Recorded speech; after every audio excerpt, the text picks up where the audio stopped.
cordial. All right. It's not explicitly You're being cordial to cordial. Yeah. They appreciate it. Cordial writes in, why do some people get more shifts? My job recently hired some people, including me, for a part-time position, and every week we would get new schedules. However, I noticed there's an unbalance in terms of numbers of hours for each staff. Some people get 5 shifts a week, while I and another person only got 1 shift this week. What does this mean? We all have the same availability times, and I think I'm doing a good job. There's this new girl who keeps asking me questions to help her, but she gets more shifts. Cordial. Oh, so similar availability. So it's not about like everybody's got the same amount of availabilities, but I just don't get chosen. We've all worked shift work before. Yeah. Yes. I guess it's a rite of passage as a teenager. It's got to be done.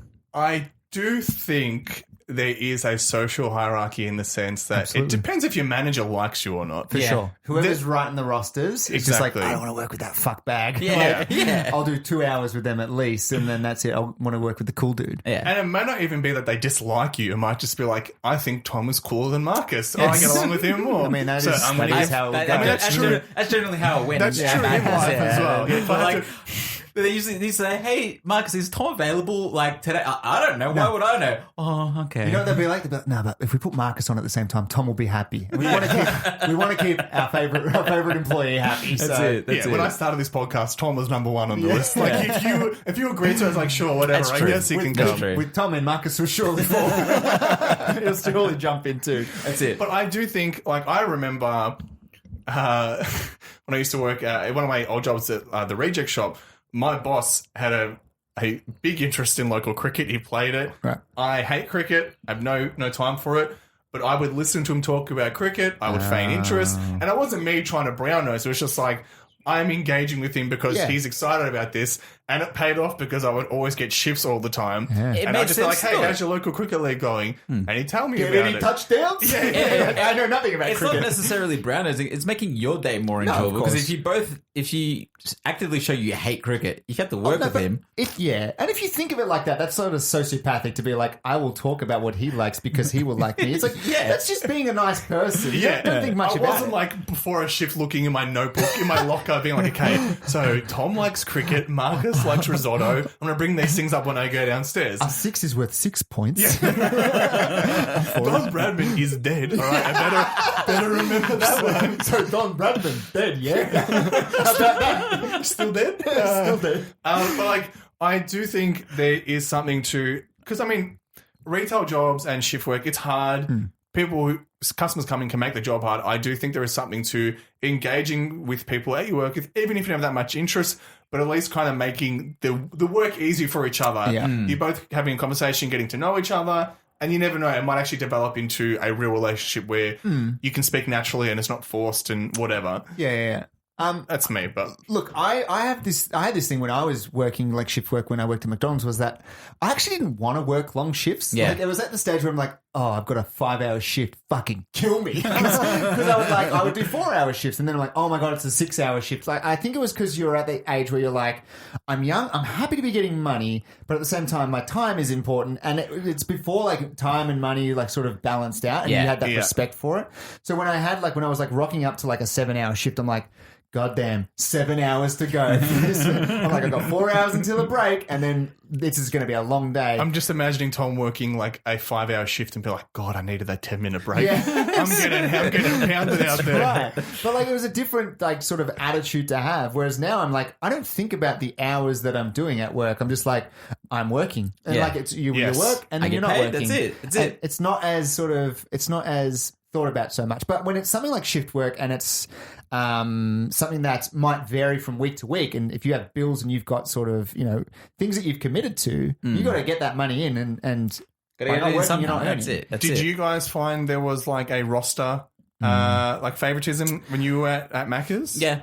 Were you on the good end of that or the bad end? I think by the time you left, Tom, is when it really got brought They into were really it. hurt with me leaving, I guess. Yeah, And they it's sort really of, wanted to make me burn. it's sort of like And, when Rome fell. It's just like the equivalent of when the Roman Empire That's collapsed. it. They collapsed and they're like, well, what the fuck are we going to do now? I had this one manager who, you know, couldn't stand me and was in charge of rostering. So I was like, oh, motherfucking bitch. So I used to always get the 3-hour shifts on like a Monday and a Thursday that were not really working at McDonald's. You get the dregs. I was they used to call them walkers, which was like the delivery would come and you would put everything away. I love a walker shift. I loved it. Yeah. By the end of it, I loved the Yeah, walker yeah, shift. When right. you said walker, I thought you meant like a zombie, like it's a brain dead shift. yeah. Is what I thought. They They call call- them walkers because you don't need a brain. I to don't do know it. why they call them walkers. I'm guessing it's the machine. I think that was the company that like delivered it. I Maybe. think. Like, But I love those shifts because it was like you've got a 4-hour shift, or I think it was a 3.5-hour shift, or 4-hour shift. Yep.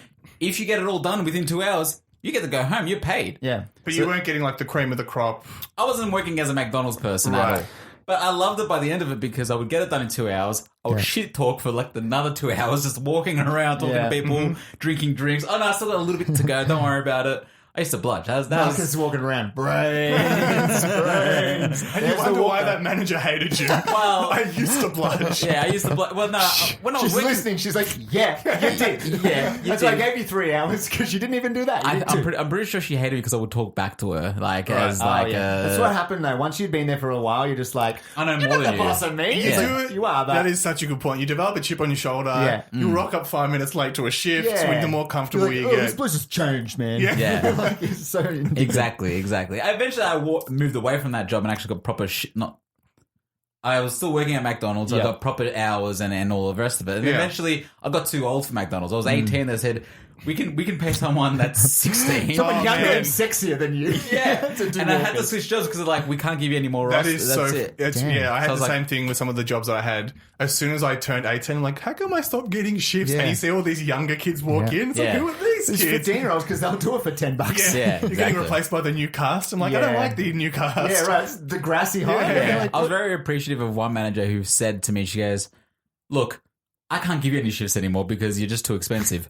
Go find another job. She's like, Marcus, you have a full beard now. I can't pay you anymore. I can't pay you no more. And she goes, please. Like, she was really good. She was a good friend as well. And she said, please just go find another job because. And that was Yeah, honesty. yeah. And I That's said, the best thing, though. And I think with this person's situation, I don't think there's any shame in asking your manager, be like, hey, I'm free. I would love to work more shifts. Yeah, yeah. They're not going to be like, oh, guess what? Roberta came over and she wanted to work Yes, more. yes, What yes. a bad Yeah. employee. Exactly. That's exactly right. I think that's the way to go about it.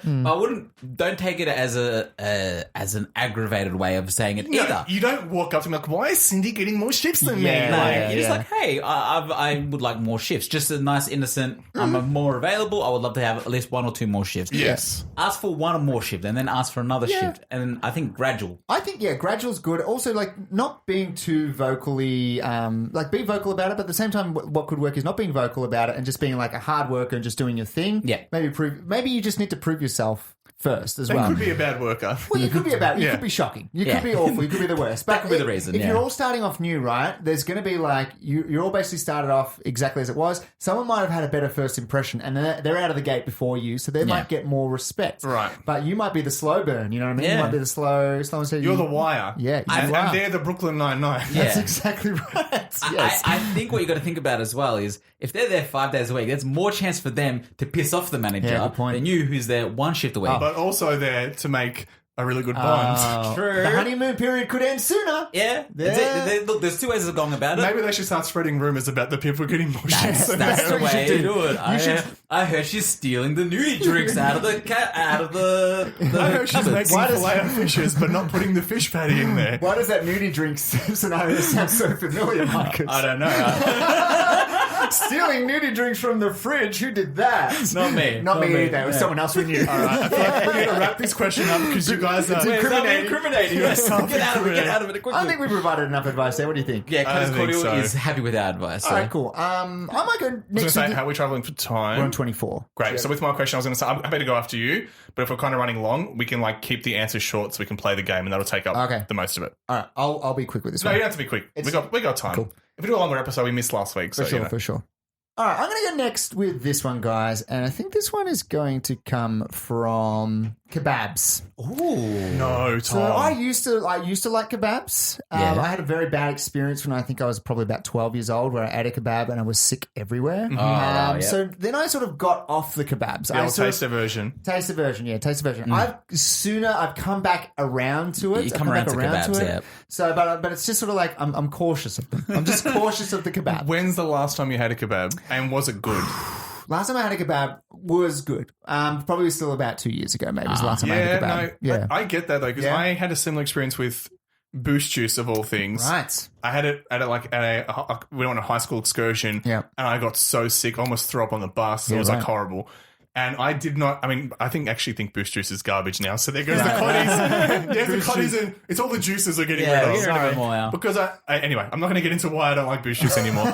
But I had this fear for like 10 years, and I remember one of my friends like, you just need to try it again. And I remember like slowly bringing my lips to the straw to be like, watching it come up the clear straw, like it's slowly approaching your lips and it barely touches lips. It's such a weird mental hurdle though, where I thought my stomach was going to explode as soon as it touched my lips. I mean, I threw up a lot of kebab that day, and it was enough to put me back about 10 years of kebab eating. So, so let's go with kebab. This one's going to come from kebab. Kebab writes in, am I supposed to not tell on my coworkers? I have a coworker who leaves early, is absent a lot, takes long breaks, and just disappears, and I was getting irritated. I was standing next to my manager, and I was telling her that I haven't seen my coworker for a while, and did not know where she disappeared to.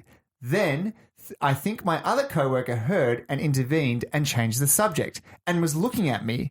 Why did she change the subject? Was she trying to tell me that I should not tell on my coworkers, even if they are lazy?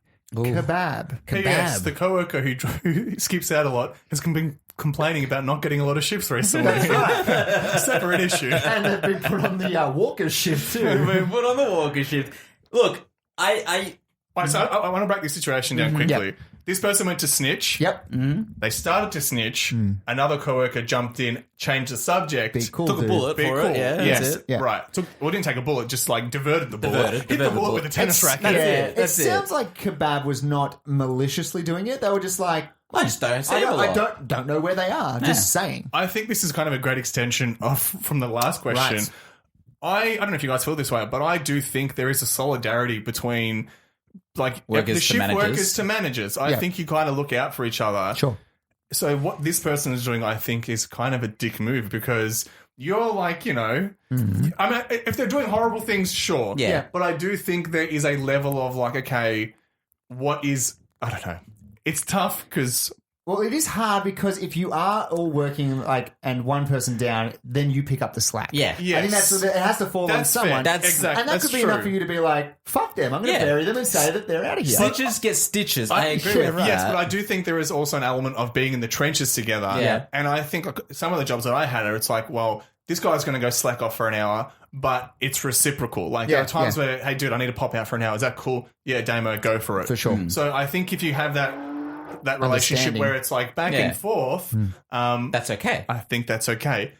It depends. If this is a one-way street, I get why they would go snitch though. You do. And it's not even a bad snitch. It's just like, I don't know where they are. Yeah, it's almost just like you didn't. I don't know. But like you're not saying, hey, this person's always away. You're not listing at the issues. You're just saying, I don't know. If someone came to me and was like, I need to go out, can you vouch for me? Then I would vouch. That's different, yeah. If they were just like, they disappeared, I didn't know where they were, and then someone's like, where are they? And I'm like, I don't know.